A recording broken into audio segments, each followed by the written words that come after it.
Facebook. Semana que vem a gente vai estar com mais redes sociais e eu vou poder falar. Estamos ao vivo no YouTube, Instagram e no Facebook. Por enquanto é só no Facebook. Apesar que eu gosto muito do Facebook. Deixa eu pegar aqui que nós já estamos ao vivo. Eu vou passar o link para o meu amigo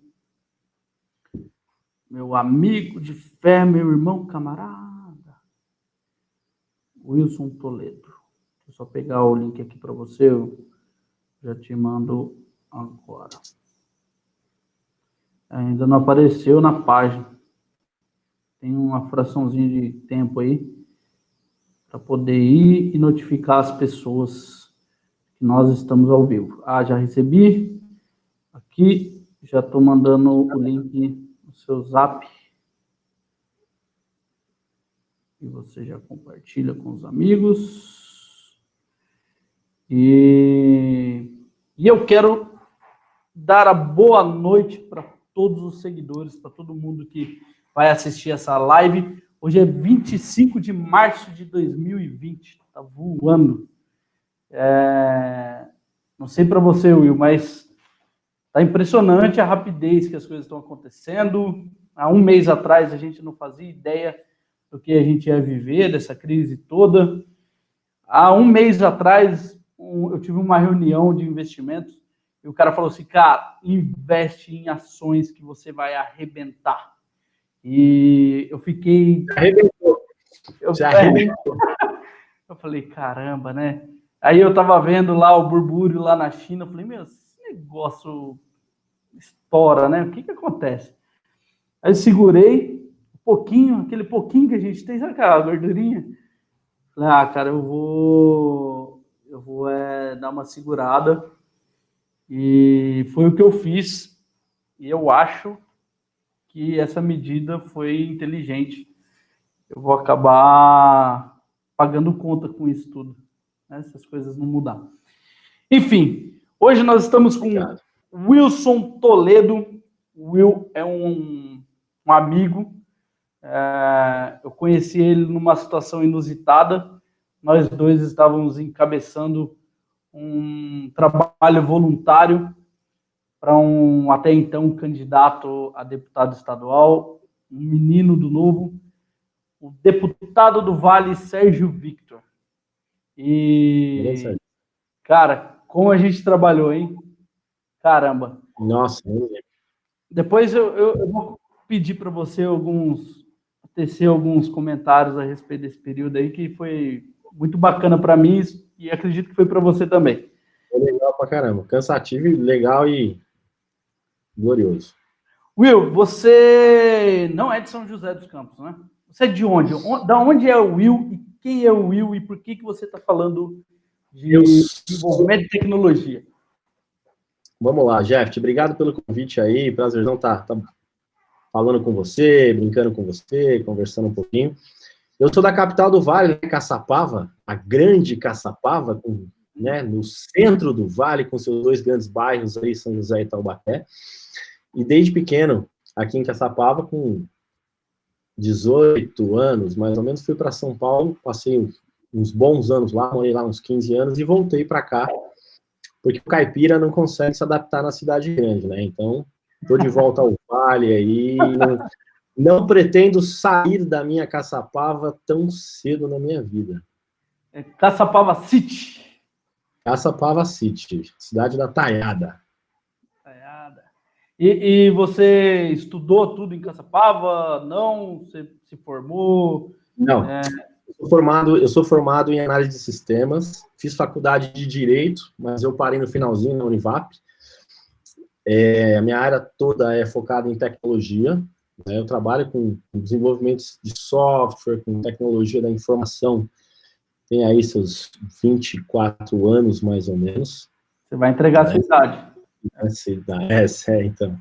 Já faz um bom tempo, então minha carinha tá novinha, mas já tá rodada. E você, hoje, pelo menos o que eu conheço da sua história, você tem uma empresa que desenvolve software e trabalha com investimento em startups, Como que é isso? Vamos lá, eu sempre fui muito ligado com o desenvolvimento de sistemas e sempre fui apaixonado por inovação. Então, eu era novo no final da década de 90 e eu fui apaixonado por aquelas empresas .com, né, as novas empresas de internet que surgiam. Já existia bastante o termo startup, no Brasil era muito recente, né? E aí, como eu trabalhava com o desenvolvimento de software, de sistemas, eu sempre estava envolvido com uma ou outra startup que estava saindo, porque a gente ajudava o pessoal a desenvolver, né? E aí eu fui para São Paulo trabalhar na área da tecnologia da informação, trabalhava na área corporativa, cheguei a ser gerente, diretor de um grupo lá da saúde em São Paulo, só que eu sempre fui fascinado por criar coisas, por inovar, por tentar criar novos produtos. E aí eu saí dessa empresa para criar a minha própria empresa, né? Que foi uma empresa de desenvolvimento de sistemas, que é a empresa que eu tenho até hoje, né? Isso foi em 2009, né? Já vai para 11 anos aí que a gente está trabalhando com essa empresa. Parabéns. De lá para cá, a gente já desenvolveu outras soluções, outros produtos, outras empresas, outras startups, sempre unindo de alguma forma aí a minha vocação, a minha área, que é a tecnologia da informação. Hoje a gente tem uma empresa de desenvolvimento de software, a gente tem uma construtora, que a gente começou no ano passado, né? A gente tem uma empresa de logística, que tem um aplicativo novo que a gente vai lançar, bem diferente, né? De entrega. Eu acho que o momento é muito propício para isso. Tem uma empresa de investimento em derivativos também, que opera como se fosse na Bolsa de Valores. E estamos aí, estamos desenvolvendo soluções, estamos sempre tentando inovar e buscar coisas novas. Excelente. Maravilha. Eu tenho uma história muito próxima da sua. Eu também trabalhei pouquíssimo tempo, né, como funcionário, mas eu trabalhava numa empresa de telefonia, e também por querer inovar e fazer diferente do que a empresa fazia, eu fui atrás dos meus sonhos também, coloquei o pé na estrada. Foi em 2006, já fazem 14 anos que a gente está com um negócio aberto. A empresa, enfim, deu certo e hoje eu sobrevivo dela. Nosso tema ele é bem específico, porque o coronavírus e essa crise toda, né, do Covid-19, e as pessoas já não aguentam mais falar duas coisas, né? Primeiro, da questão política, do jogo político, né? Se empurra de responsabilidades, quem está certo, quem está errado, entre presidente da República, governadores e prefeitos. Então tem essa questão política, as pessoas não aguentam mais. E tem a vida real do emprego, da necessidade de trazer renda para dentro de casa, enfim. Como é que você enxerga, na sua visão e na sua opinião, o Brasil daqui 15, 20 dias? O que você espera? Se a gente pudesse ter uma bola de cristal aí, o que você enxergaria? Jeff, a gente tem receios, né? E a gente recebe muita informação de muito lugar. Eu gostaria que a gente conseguisse passar por essa situação da melhor forma possível.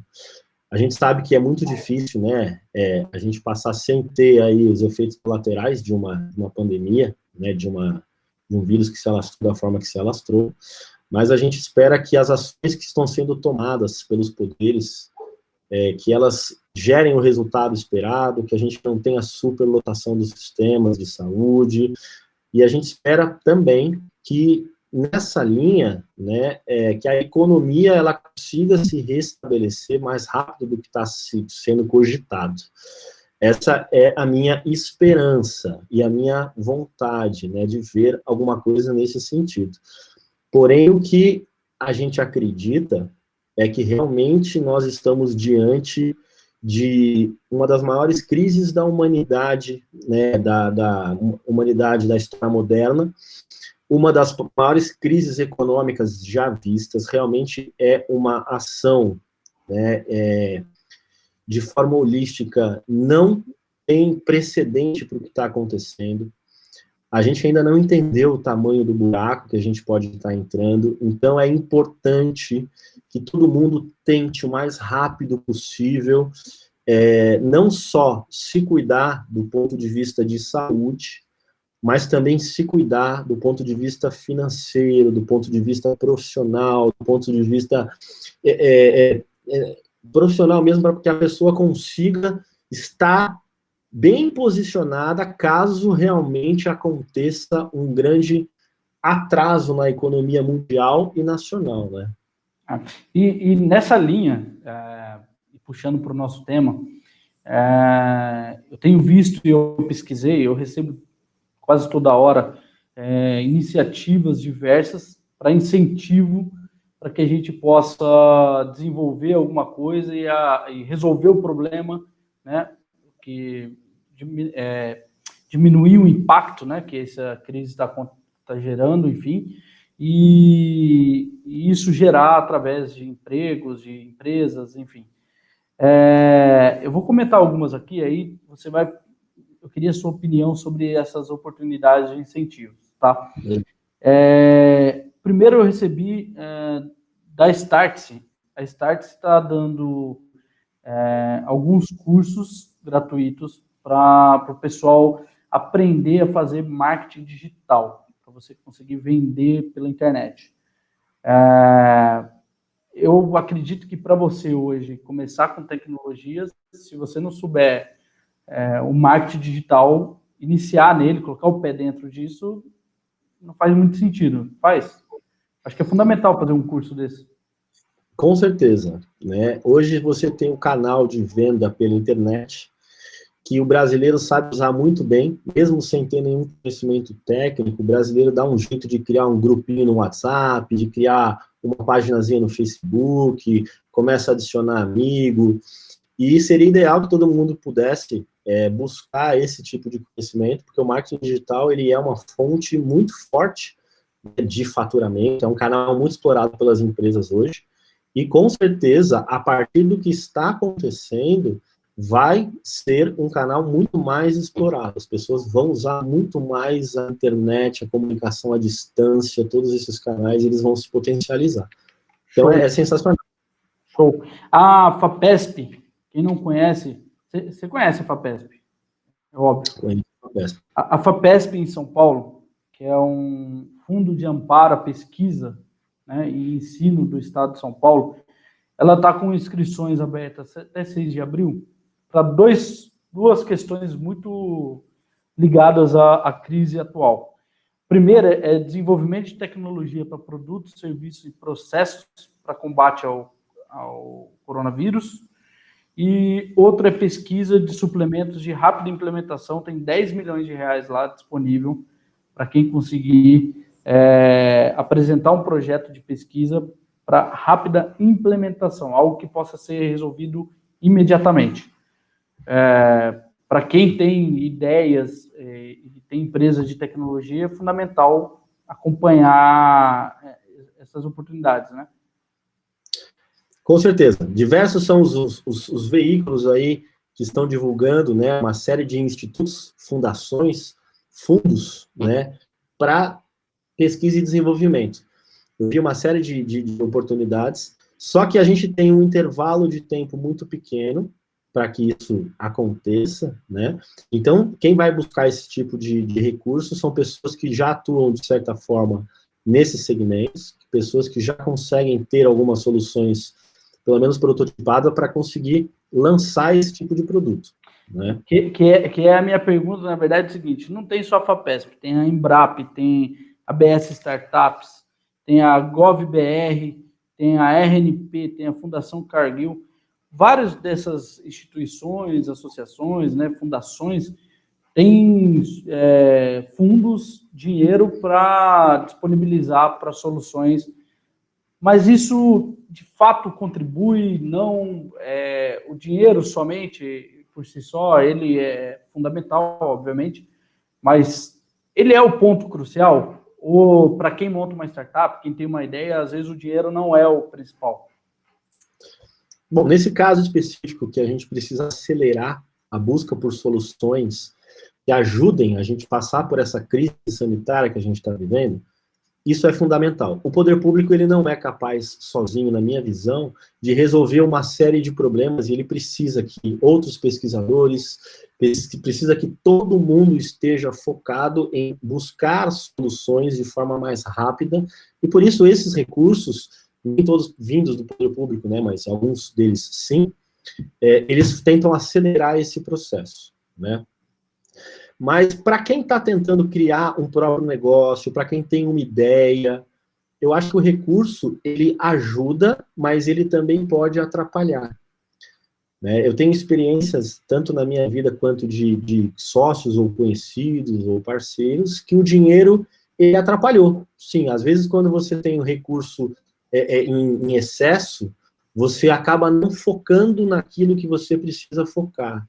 Né? Você acaba desviando do principal objetivo do seu negócio e você começa a fazer uma série de outras coisas, e quando você percebe que você inchou demais aquilo que você precisava fazer, né, e não resolveu o problema que você tinha que resolver. É o dilema da diferença do veneno e remédio, o momento e a dose? Exatamente isso. Exatamente isso. O que a gente vê é que o brasileiro, ele é um tipo de pessoa extremamente criativa, ele sempre encontra a solução para tudo, só que o brasileiro, ele não acredita nele mesmo. A maioria das pessoas no Brasil tem a síndrome do vira-lata, né? A gente acha que o que vai acontecer lá fora é melhor, a gente acha que a gente nunca vai conseguir fazer, a gente tem uma grande ideia, mas a gente acha que é muito difícil, a gente acha que as coisas não foram feitas para a gente, quando, na verdade, é exatamente o contrário. Quando você começa a enxergar tudo que está acontecendo, você começa a enxergar essa crise, e você começa a perceber que, na verdade, uma crise, ela é um mundo de possibilidades, porque é quando todo mundo está precisando de coisas novas. As pessoas que consumiam determinados produtos, elas vão parar de consumir, elas não vão conseguir manter aquele consumo, elas vão buscar coisas novas. Então, geram oportunidades diversas para que todo tipo de pessoa possa criar, possa empreender, possa buscar. E eu acredito que a melhor maneira de se enfrentar uma crise é unir a inovação com o empreendedorismo. E você não precisa ser um tecnologista, você não precisa saber programar computador, você não precisa ter dinheiro, você não precisa ser um empresário, você precisa ter força de vontade para você encontrar um problema, para você criar uma solução e para você unir pessoas que tenham as competências necessárias para que essa ideia que você teve se concretize. Às vezes eu não tenho dinheiro, às vezes eu não sei programar, mas eu conheço uma pessoa que pode ter um dinheiro e eu conheço uma outra pessoa que pode saber programar. Eu junto essas pessoas, eu monto um time e eu tiro do papel essa ideia. Né? Então falta um pouco isso para o brasileiro, que é o que a gente vê muito lá fora. Né? A gente empreende muito, mas a gente não empreende numa escala necessária que a gente poderia.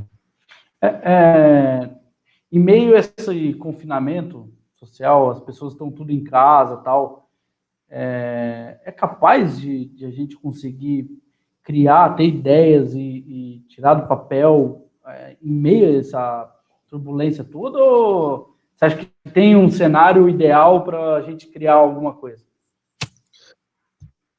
Eu acho que o ser humano, com o que ele já possui, ele é extremamente capaz de criar qualquer coisa. Eu vou te dar um exemplo. Com 18 anos de idade, eu criei uma empresa de dentro do meu quarto. Isso há bastante tempo atrás, eu não vou dizer quanto tempo. Eu vou fazer a soma.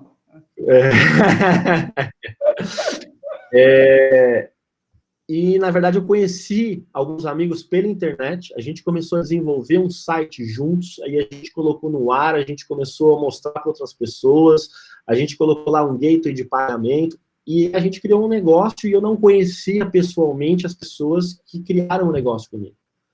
Hoje, o isolamento social, ele está fazendo com que as pessoas sejam obrigadas a usar algumas tecnologias, E há pouco tempo atrás, a gente dizia que a gente estava em excesso dessas tecnologias, né? Então, era muito celular, as pessoas não se viam, e realmente. Só que agora, a gente está vendo que a gente vai ter que usar essas tecnologias para o nosso trabalho profissional. Na minha empresa, a gente já usava o modelo de home office já há bastante tempo, só que agora outras empresas, quem nunca usou, está tendo que usar, pessoas estão tendo que fazer as coisas pela internet. E aquela pessoa que é autônomo, ou aquela pessoa que, por algum motivo, diminuiu a sua renda, está com algum problema, perdeu o seu emprego, ele vai ter na internet e nas ferramentas de comunicação online recursos justamente para que ele possa desenvolver alguma solução para buscar sair, né, desse momento que ele está e gerar renda para ele. E é perfeitamente possível. O momento é ideal para isso. Maravilha. E a gente participa de um grupo, né, de empresários de tecnologia que estão tratando, e depois eu queria que você, se você pudesse comentar um pouquinho. A maioria das pessoas, quando a gente fala, vamos desenvolver alguma coisa, vamos tirar a ideia do papel, tal, a pessoa logo pensa, putz, eu não tenho o estudo necessário, eu não consigo ter a capacidade ali, ou até mesmo o conhecimento necessário para fazer isso. E eu listei, eu fiquei ontem com uma dívida de colocar na minha página, mas hoje eu quero divulgar e eu vou lançar hoje, eu prometo, algumas escolas que estão formando, estão disponibilizando cursos diversos cursos online, gratuitos, para que as pessoas possam ir atrás do conhecimento. Eu falo assim, depois que inventaram o YouTube e o Google, não tem mais dono de conhecimento, correto? Você pergunta qualquer coisa lá, como fazer chá? Tem um cara ensinando no YouTube a fazer chá. Enfim. De várias formas e vários tipos. Isso. O que eu vi em relação aos estudos, nós temos, olha, Fundação Getúlio Vargas, tem curso pra caramba, de todos os tipos, gratuito. Temos o Sebrae, falando de empreendedorismo, tem até o Sebrae Startup SP, eles também estão com cursos lá de como você pegar a sua ideia e tirar ela do papel, então só seguir o passo a passo deles. Tem o ITA, que aí é já para uma galerinha, né, o pessoal que não conseguiu entrar no ITA, mas hoje você pode fazer um curso de engenharia do ITA online. Tem as faculdades tops americanas, em Harvard, está com um programa chamado Harvard X, Harvard X, que é para online, para brasileiros, tudo em português, que é sensacional. Tem o MIT, que também tem muitos cursos. Tem o Senai São Paulo, tem a Udemy, tem a Fundação Bradesco, com um monte de cursos. Eu entrei no site lá, cara, dá vontade de fazer. Eu quero fazer isso aí. E, por último, eu deixei a Digital Innovation One, que a gente está trabalhando junto com eles lá na associação, que também tem diversos cursos gratuitos, porém focado em desenvolvedores. Quero aprender a fazer um site. Cara, na DIL que você vai conseguir, pelo menos, ter uma orientação inicial, e aí você pode se aprofundar depois com outros cursos. E se você puder falar, porque as pessoas falam assim, putz, a tecnologia deve ser difícil pra caramba, eu não vou conseguir achar curso, né? Eu estou dando uma lista aqui gigante de instituições online.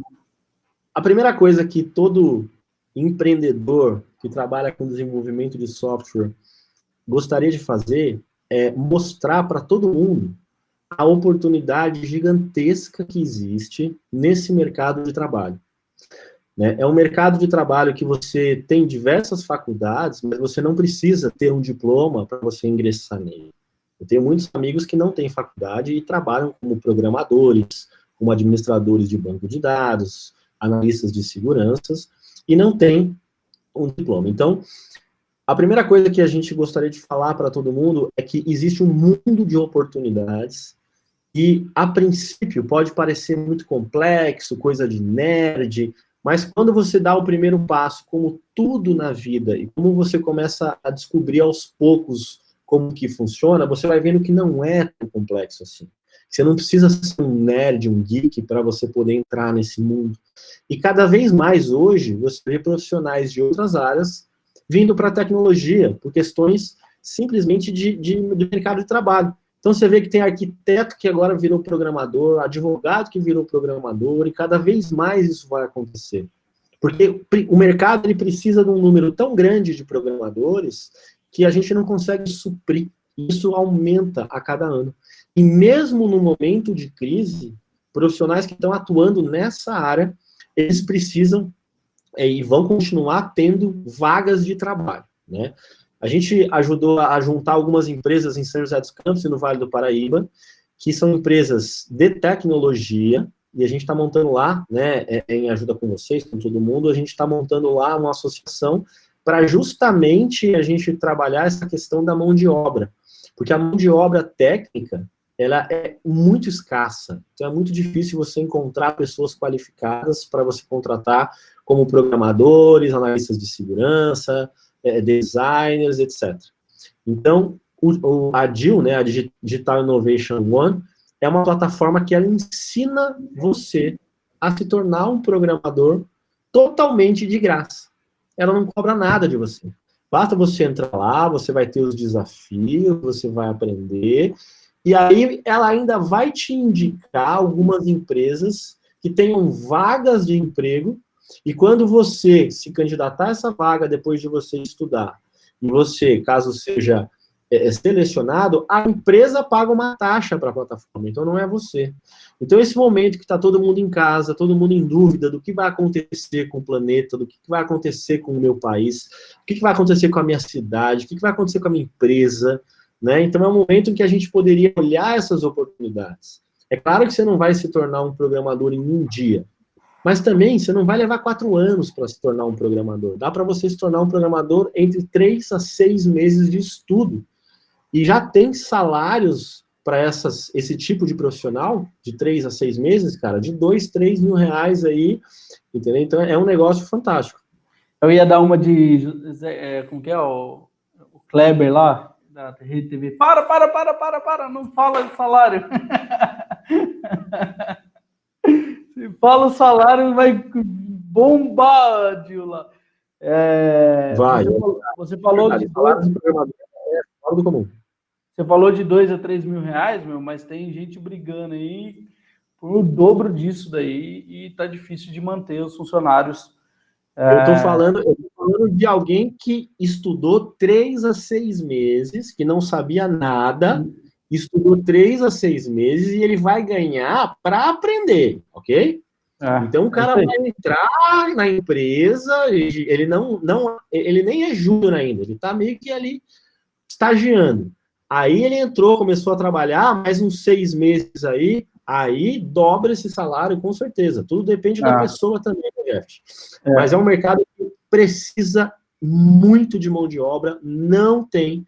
Então, se você quer inserir um curso que vai te dar um retorno, esse curso de desenvolvimento de sistemas, esse curso de tecnologia da informação, ele com certeza vai agregar na sua carreira. O Eduardo, talvez se é comum para você, ó. Eduardo Aguiar Henrique. Grande Edu! E aí, Edu? O Edu mandou uma pergunta dizendo o seguinte: o que inicialmente um leigo na área de TI pode fazer para sobreviver nessa crise? Tem alguma dica? Bom, a primeira coisa é buscar informações e começar a aprender, né, a desenvolver pequenas soluções na área de TI. Né? Hoje tem gente que consegue ganhar dinheiro colocando conteúdo em redes sociais para empresas. Então, se você conhece aí o dono de uma padaria e esse cara não tem aí uma rede social, você consegue cuidar disso para ele. Você vai criar o perfil, vai atualizar, você começa a fazer postagens diárias para ele, né? Você pode fazer imagens, você pode começar a trabalhar com design, você pode começar a estudar, criar sites. Existem plataformas que você cria sites sem saber de programação, mas você pode estudar a programação também, estudar as linguagens de programação para criar sites, e em pouco tempo você vai estar conseguindo criar. Depois você começa a avançar e se aprofundar nessa área. Aí você começa a usar linguagens de programação mais avançadas para você criar sites dinâmicos, sites que tenham mais inteligência, até criar sistemas que sejam 100% online. E criar aplicativos para celular. Esse é a estrada aí do caminho do desenvolvedor que começa pela internet. Mas quem não sabe nada, quer aprender, quer começar, eu indicaria começar a estudar marketing digital pelo curso gratuito que a Start está dando, como você falou, é um bom começo. Você vai poder fazer esse serviço para pessoas que você conheça, comércios que você conheça, autônomos, profissionais liberais, e depois você começa a estudar, fazer sites, vocês começam a estudar esse tipo de informação que, cara, precisa, todo mundo vai precisar cada vez mais, e eu acho que faz todo sentido. Eu tenho, é um termo meio técnico, mas é bem legal e eu acredito que vale. Eu tenho uma sugestão de um hackathon.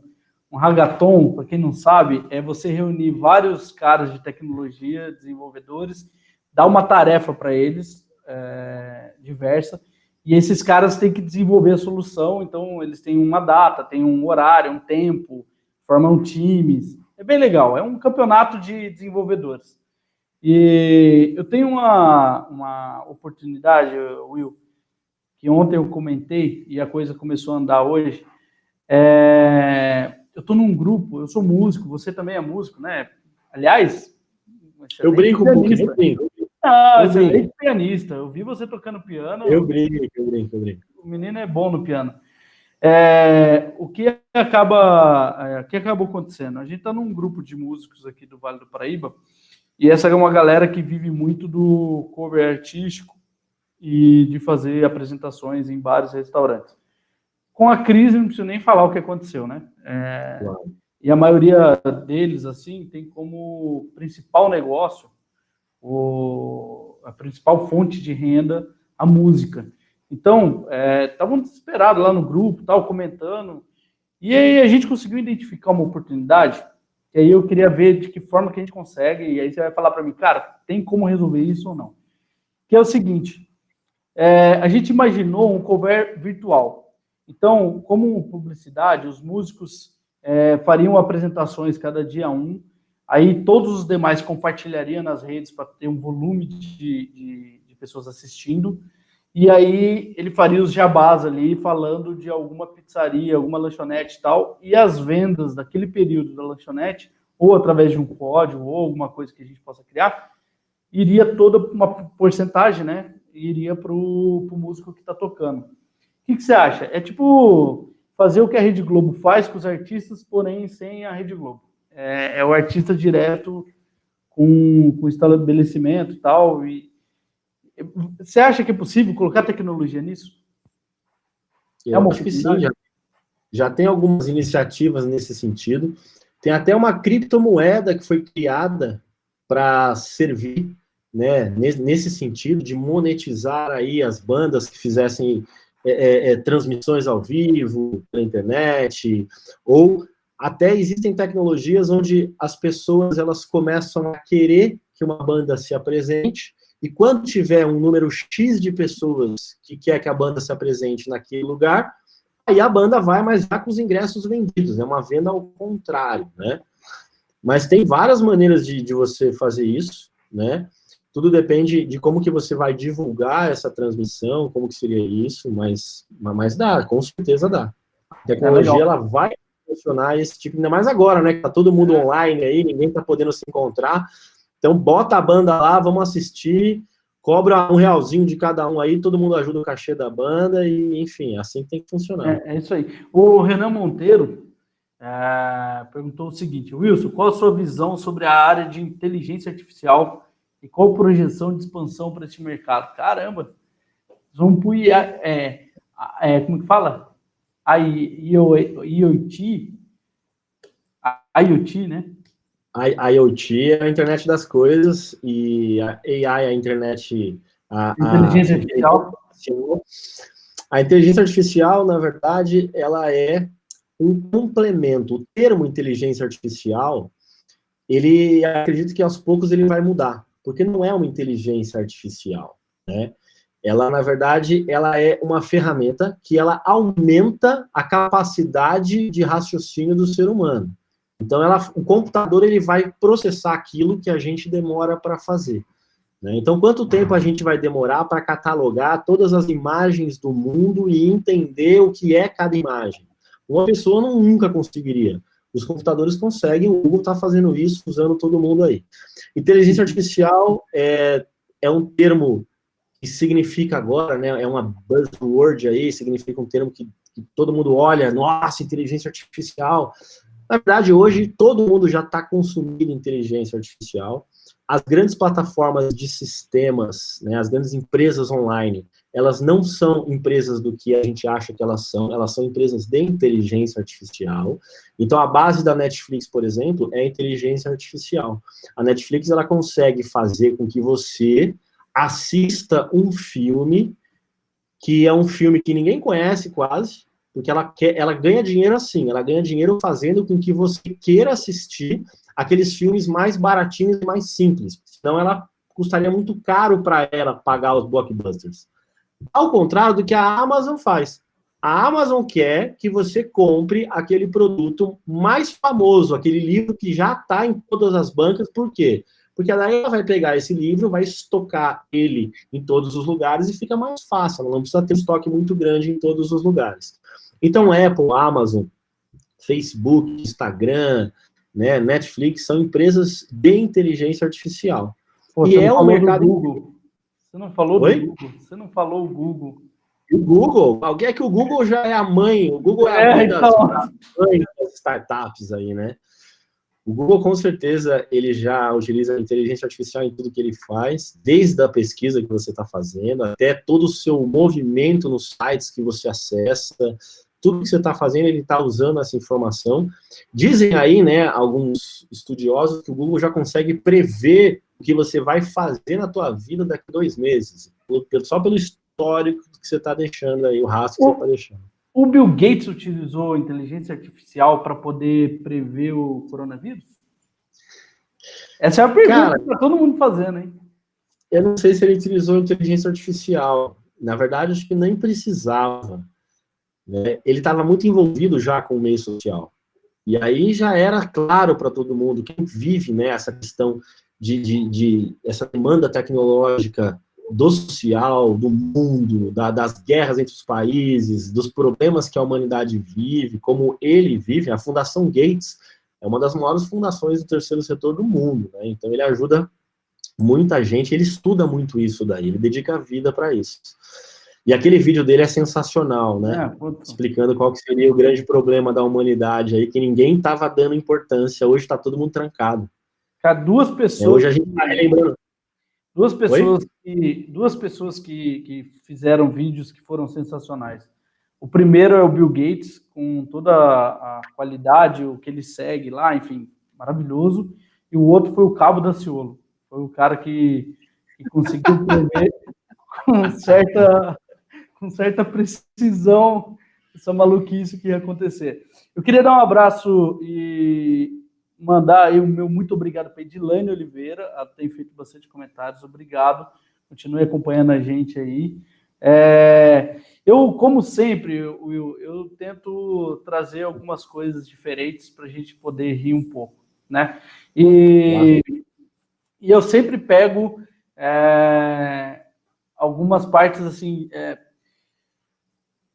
Netflix, livros, enfim, e a gente comenta, tá? A minha sugestão de filme para hoje, para quem está em casa, confinado, sem ter o que fazer, põe lá no Netflix agora. Pouca gente. Isso, esse nicho de pessoas... A meia dúzia que está em casa sem fazer nada. Pega e a sugestão nossa, falando de startup, é o filme A Rede Social do Facebook. Não tem como falar... Não tem como falar de filme de startup sem falar a rede social. Ali você percebe... Cara, se fosse no Brasil, o Facebook existiria? É uma boa pergunta, hein? Vai, você é empreendedor. Hã? Eu acho que existiria. O brasileiro é fera, cara. O brasileiro é demais. A gente tem um Instagram que foi criado por um brasileiro, cara. Então existiria, né? O que falta no Brasil é o brasileiro acreditar mais nele mesmo. A gente não deve Mas nada para ninguém. você não entendeu o lado que eu fui. Eu fui no lado burocrático da coisa. Imagina o seguinte, Não, mas aonde nasceu o Facebook? o Facebook nasceu na Califórnia, nos Estados Unidos. Mas aonde exatamente, assim? Você lembra? Em Harvard. Em Harvard, dentro de uma escola. Cara, para um aluno hoje no Brasil montar uma empresa dentro da escola, cara, é burocrático que você não faz ideia. Dificilmente. Com certeza. Não, por esse lado, se você for seguir todos os trâmites tradicionais de abertura de empresa, é que o mundo de startup, Jeff, ele é um mundo que fica um pouco aquém disso daí, né? Primeiro a gente vende, depois a gente cria empresa. Não sei. Entendeu? Então, se você quer ter uma ideia, se você tem uma ideia e você quer botar em prática, o que você não deve fazer? Você não deve sair correndo, alugar um escritório, montar uma empresa, estruturar tudo. Não. Primeiro você vai dar um jeito de vender o que você teve, de botar em prática o que você teve. Eles chamam é o piloto, é o MVP, é o produto mínimo viável. Você tem que testar aquilo que você está fazendo. Você não vai testar abrindo uma empresa. Cara, para você abrir uma empresa no Brasil, olha o custo que você tem. Maluco. Para você fechar a empresa, então, você está ferrado. Estava falando com o meu contador hoje que eu preciso mudar 3 empresas que eu tenho de endereço, cara. Nossa, que dor de cabeça, que burocracia, custo, lascado. Então, não abra empresa, vá empreender primeiro, teste o que você tem que fazer. Pega aí o que você está tentando fazer, tenta fazer, testa, começou a funcionar, começou a dar certo, aí você estrutura, aí você vai ver um lugar, tentar montar a empresa nesse sentido. Né? Se você fosse abrir uma empresa para uma rede social no Brasil, você não ia conseguir, você ia travar, não ia. E enfim. Não ia. Inclusive, eu fiz o convite para 2 meninos, e eu estou aguardando a resposta deles. Um tem um coworking aqui em São José dos Campos, e que ele está nesse ambiente aí de compartilhamento, de comunidade, tal, muito legal. E o outro tem uma aceleradora, na verdade é uma incubadora e aceleradora, que vai falar um pouquinho também do trabalho que ele faz e como é o papel, porque muita gente tem ideia, não sabe, cara, que existe esses espaços, que existe esses lugares, ele pode, não precisa abrir a empresa, ele pode iniciar dentro de um cowork, ele pode ir numa aceleradora, se a ideia for boa, de fato, e se mostrar viável, né, se mostrar de pé, tiver lá o seu mínimo MVP lá, puto, beleza, vamos pro pau. E aí estou esperando a resposta deles, que é muito do que você está falando, né? Enfim, e o Facebook só foi possível, na minha visão, tá? Porque ele tinha todos os ambientes necessários e disponíveis. O ambiente favoreceu para a criação daquilo, né? O outro filme também, que fala um pouco de empreendedorismo, mas também foi disruptivo, é o filme Fome de Poder, que ontem nós comentamos, mas que conta a história do McDonald's. Sensacional, cara. Você fica com dó do cara, depois você fica com raiva dele, depois você volta a gostar dele, depois você fica com raiva dele de novo. Cara, o filme é muito bom. Você pode ficar com raiva dele no final do filme, mas você não vai poder ignorar a capacidade que o cara teve de construir o império, do cara visionário. Visão, e ele foi atrás. Cara, eu vou comer meu Big Mac hoje em dia e não tem como não pensar que o negócio dele não é o Big Mac. E aí, spoiler, eu não quero dar spoiler, pelo amor de Deus. Exatamente. Outro filme legal que tem a ver com o que a gente está vivendo aí é A Grande Aposta. Legal também. Muito bom. É um filme dos caras que previram a crise de 2008, antes da crise, e apostaram contra. Né? É isso aí. O Du tá perguntando quais as dificuldades que uma startup enfrenta para vingar, assim, para virar. Qual é a principal dificuldade? Eu acho que é disciplina. Disciplina de quem tem ideia. Cara, tem um conjunto de fatores aí. Depende muito do que você vai fazer, do time que você tem. A coisa mais difícil numa startup é você encontrar o time certo. Né? Porque você, às vezes, tem uma ideia, mas você não tem todas as competências para colocar essa ideia em prática. A ideia é o menos importante da startup. Todo mundo acha que ter uma grande ideia é você conseguir criar. Tem uma grande ideia, vou criar um... Não vai. A ideia é o mais fácil que tem. O mais difícil é botar a ideia em prática. Então, o primeiro passo é conseguir montar um time de pessoas que sejam pessoas competentes e capazes de realizar. E o segundo passo é você conseguir recursos, né, para que você possa colocar essa ideia em prática. Então, às vezes, você tem que, sem ter dinheiro, sem ter recurso, vender alguma coisa, vender um produto que não está pronto, vender um produto que não está acabado, ou vender um serviço que você não tem como mostrar ele através de um escritório, porque você está testando o que você está fazendo. Então, o mais difícil da startup é você perseverar até você conseguir ter o resultado que você precisa. Porque muitas vezes você não vai ganhar dinheiro, você não vai ter lucro no começo, você vai fazer, você vai gastar, né?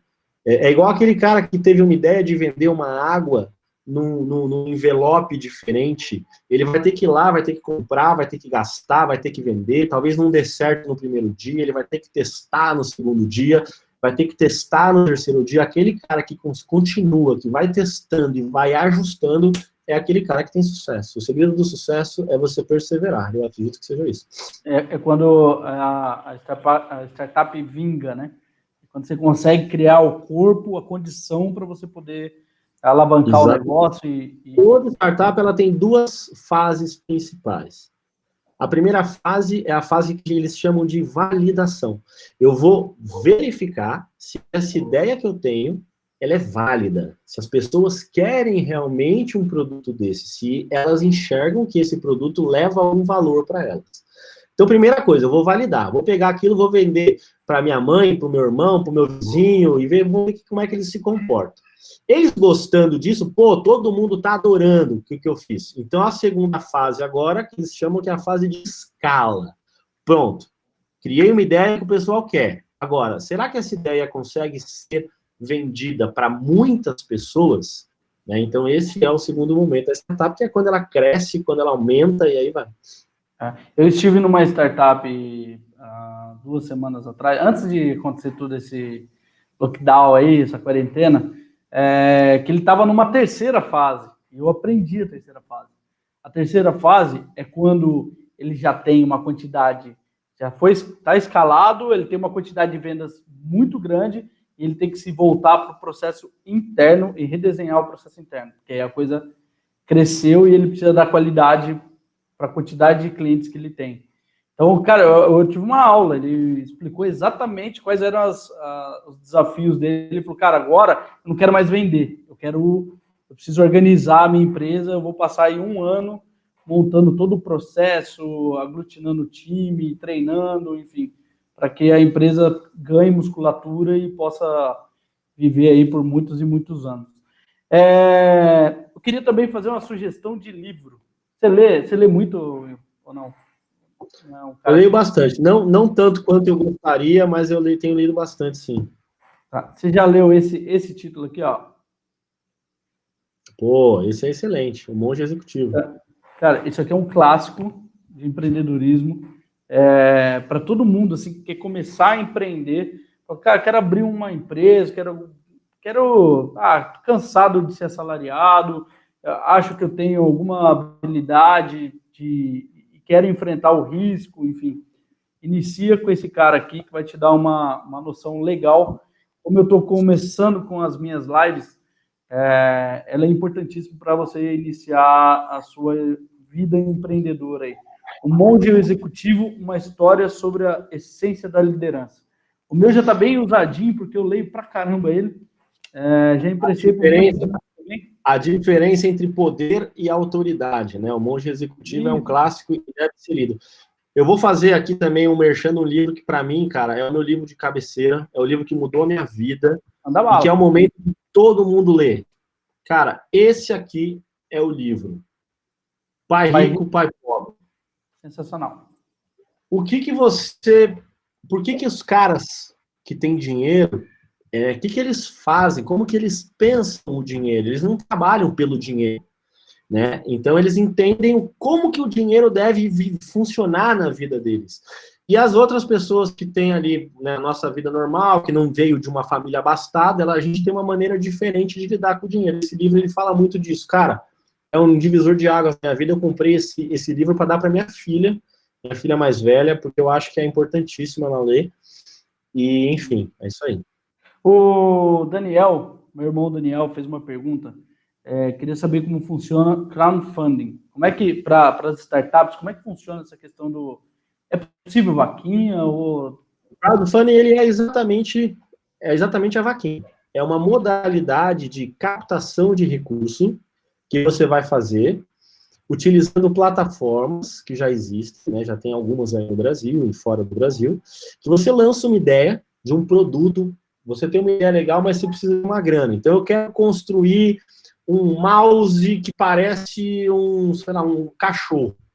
Aí eu preciso, para fazer essa ideia, de 30 mil reais. Aí eu lanço essa ideia nessa plataforma, e aí pessoas vão entrando, e cada pessoa vai dando um pouquinho, entendeu? Vai dando uma fração desse valor, e você entrega alguma coisa para essa pessoa, ou você dá um desconto depois que o produto estiver pronto, ou essa pessoa vai ter um acesso especial na sua plataforma.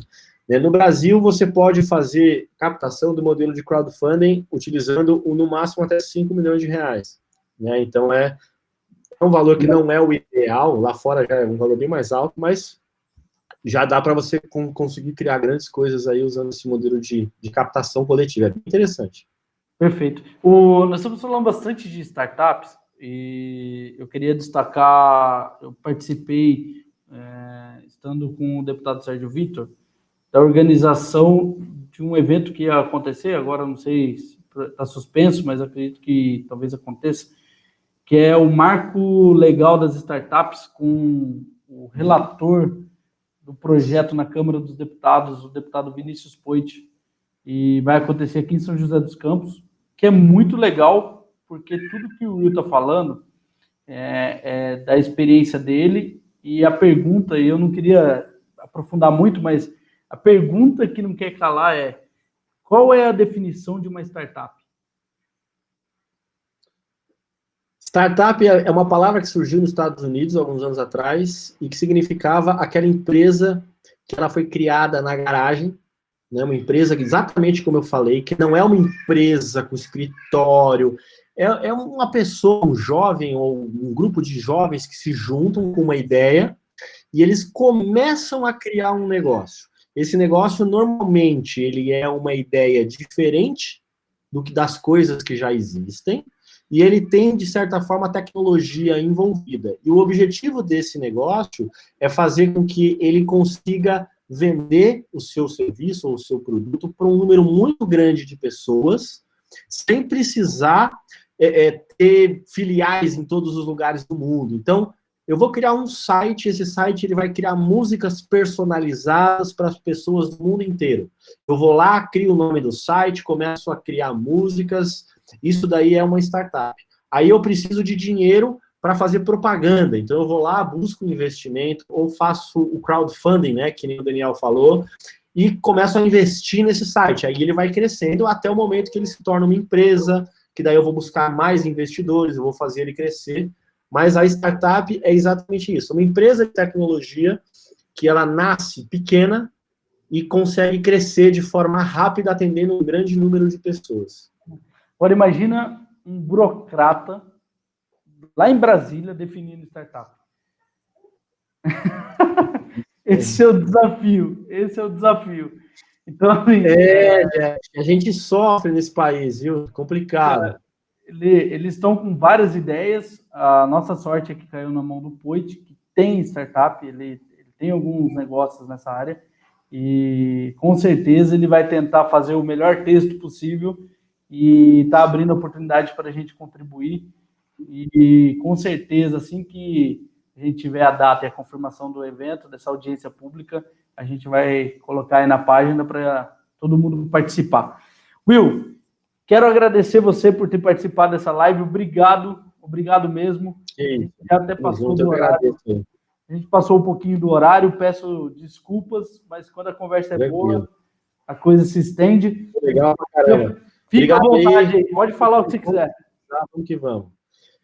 É isso, cara. Queria só dizer para as pessoas aí, né, para a sua rede de relacionamentos aí, para as pessoas que estão assistindo, que a gente está passando por um momento muito difícil e que somente essa união das pessoas olhando para o coletivo, um olhando para o outro, a gente olhando as oportunidades que os problemas trazem e a gente acreditando na gente mesmo, é que a gente vai conseguir enfrentar essas dificuldades. Então, todo mundo passa por dificuldade, todo mundo perde um emprego, todo mundo perde um contrato, todo mundo perde uma empresa, perde dinheiro. O que a gente não pode perder é a esperança e a gente tem que correr atrás, cara. A gente tem um país gigantesco que ele tem recursos, que ele tem muita riqueza, e que a maior riqueza é o seu povo. Então está na hora da gente acreditar mais na gente, da gente investir na gente, e vamos empreender, vamos fazer diferente, vamos acreditar, vamos para frente, que a gente consegue. Não, show. Maravilha. O meu muito obrigado. Eu sempre conto com você e você tem portas abertas. A hora que você quiser falar sobre qualquer assunto, pode contar comigo. É só acionar e, cara, obrigado, de coração. Valeu, Jeff. Cara, valeu, brigadão e tamo junto. Valeu, galera. Abração. Forte abraço.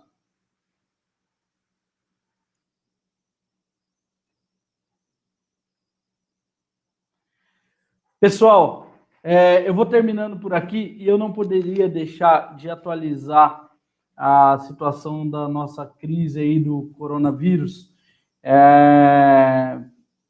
Com informações oficiais de São José dos Campos, aqui do Vale do Paraíba, e na nossa cidade houve um aumento dos casos confirmados. Hoje nós estamos com 9 confirmados, porém tem uma característica em relação aos suspeitos, que é a divisão entre os que estão em casa e os que estão internados. Hoje nós temos em São José dos Campos 68 pessoas com suspeita do coronavírus em casa, em domicílio, em isolamento domiciliar. E nós temos 16 pessoas hospitalizadas que correm risco. Porém, em São José dos Campos, nós não tivemos nenhum óbito, nenhuma morte na cidade, graças a Deus. No Vale do Paraíba, nós temos aí, somado a São José dos Campos, 13 confirmados já do coronavírus, sendo que nós temos 3 suspeitos de óbito do corona, um em São Sebastião, um em Cachoeira Paulista e um em Guaratinguetá. A gente torce para que isso passe o mais rápido possível e a gente continue em oração, nos cuidando e cuidando das pessoas que a gente ama. E que em breve a gente possa sair dessa situação e voltar a ocupar as ruas e também poder viver a nossa vida em paz, ganhar o nosso dinheiro, cuidar dos nossos filhos, porque ninguém merece ficar tanto tempo isolado. Tá bom? Um forte abraço para vocês, obrigado pela audiência, espero que vocês tenham gostado desse bate-papo com o Wilson Toledo. Forte abraço para vocês, até mais. Tchau, tchau.